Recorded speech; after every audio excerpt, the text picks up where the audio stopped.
તમે બધા ભાગ્યશાળી છો કે આજે સત્સંગની અંદર પરમ પૂજ્ય લાલજી મહારાજ જેવા મહાપુરુષ મળ્યા છે. આ એમની હાજરીમાં હું બોલું છું, એટલા માટે બોલું છું કે આમાં કોઈથી ભૂલ ન થઈ જાય. આ મહાપુરુષની એક અમી દ્રષ્ટિ આપણા ઉપર પડી તો આપણું જીવન સફળ થઈ જાય છે, એમાં કોઈ શંકાને સ્થાન નથી. આ ભગવાન સ્વામિનારાયણના 9મા વારસદાર છે. આ મહાપુરુષની કૃપા આજે સત્સંગની અંદર ગામડે ગામડે જઈને સત્સંગીઓને જાગૃત કરવા માટે 24 કલાક પ્રયત્ન ને પુરુષાર્થ કરે છે. શાના માટે કરે છે? એ ખાવા દાવા નથી કરતા તમારી જેવા. આ સત્સંગીઓ આજે હજારો ને લાખોની સંખ્યામાં નુગેન્દ્ર પ્રસાદજી મહારાજનું નામ સંભળાય તો બધા ઉભા રહે છે. એ શાના માટે ઉભા રહે છે?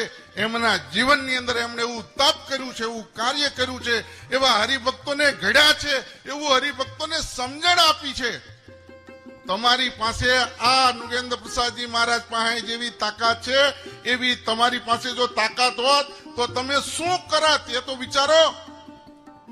આ તો હજારો હરિભક્તોને જે સહજાનંદી સિંહગઢીના સંપ્રદાયના સિદ્ધાંતોને સ્થાપિત કરવા માટે જે કાર્ય કરી રહ્યા છે, એટલા માટે હજારો ને લાખોની સંખ્યામાં હરિભક્તો આજે નુગેન્દ્ર પ્રસાદજી મહારાજની સાથે જોડાયેલા છે. ગોપીનાથજી મહારાજ અમારી સાથે જ જોડાયેલા છે. તમે એમ નહીં માનતા, ઘણાની વાત કરે તો અમે છૂટાઈ કેમ ગયા? અરે ભાઈ, તમે મહાભારતના યુદ્ધની અંદર દુર્યોધન પરાણે સોકટાબાજી કરીને બેહી ગયો તો કે નહોતો બેહી ગયો?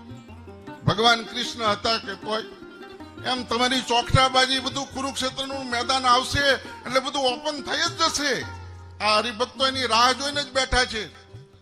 માટે સત્સંગની અંદર ભગવાન સ્વામિનારાયણના સિદ્ધાંતો મુજબ આપણે કાર્ય કરીએ, ધર્મકુળનો રાજીપો પ્રાપ્ત કરીએ, જેમાં ગોપીનાથજી મહારાજ રાજી હોય.